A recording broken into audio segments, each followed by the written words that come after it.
pagsabi ng po at opo, malaking bahagi ng kulturang Pilipino. Tanda po yan ng paggalang sa mga nakakatanda. Pero sa panahon ngayon at sa pamagitan ng isang social experiment, inalam namin kung uso pa nga ba ang pangungopo. Si Maki Pulido on assignment. Ang pagsabi ng po at opo, tanda ng paggalang sa mga nakakatanda. Pero sa panahon po ngayon, uso pa rin kaya ang po at opo sa mga bata? Sinubukan namin itong sagutin sa tulong ng isang social experiment. Ang setup sa isang elementary school at isang mamang sorbetero na mamamahagi ng libreng ice cream para lapitan at kausapin ng mga bata. Hindi namin sinabi sa mga bata na gusto naming malaman kung babanggitin ba nila ang po at opo. Nag-aaral ka na?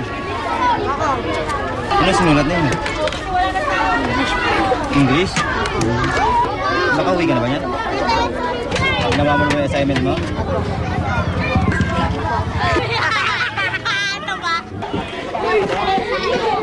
Po? Sa una nating saltada, napansin naming hindi pa rin nalilimutan ng marami ang paggamit ng po at opo. Malalim na rin daw kasi ang ugat ng mga salitang ito sa ating kultura at maging sa kasaysayan. Pero maling akala raw na isiping galing ang mga ito sa mga Kastila. Bago pa man daw tayo sakupin ng mga banyaga, ginagamit na raw ng ating mga ninuno ang po at opo. Ito'y nagmula sa salitang Malay na pupo or puko, no? Na na-omit yung po, naging po na lang, no? Bilang pananda ng paggalang sa superior. Ang magalang na pagsalita, trademark nga raw ng mga taga-Asya.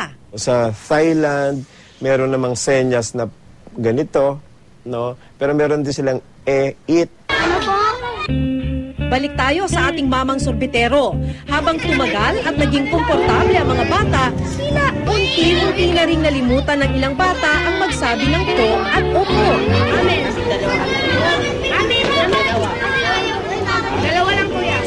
Pero wala mang po at opo, kahit papano, may bakas pa rin ang paggalang sa paggamit ng katagang kuya. Dahil ang mga Tagalog ang madalas gumamit ng po at opo, hindi rin lahat ng mga Pilipino nakagisnang gamitin ang mga katagang ito. Mas maraming nagsasalita ng opo at opo kanina eh.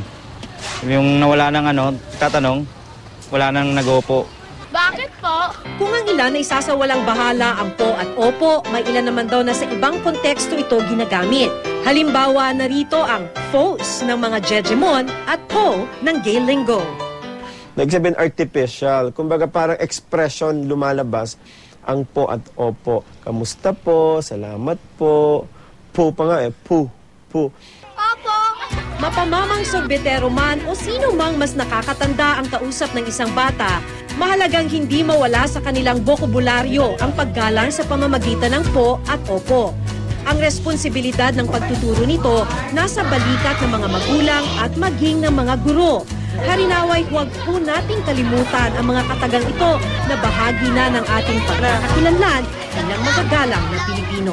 Discipline and good values sa ating mga bata. Kailangan i-develop pa rin ito para sa mga magandang pakikitungo ng mga bata sa kanilang mga magulang, sa mga ibang tao, lalo na ang mga nakakatanda.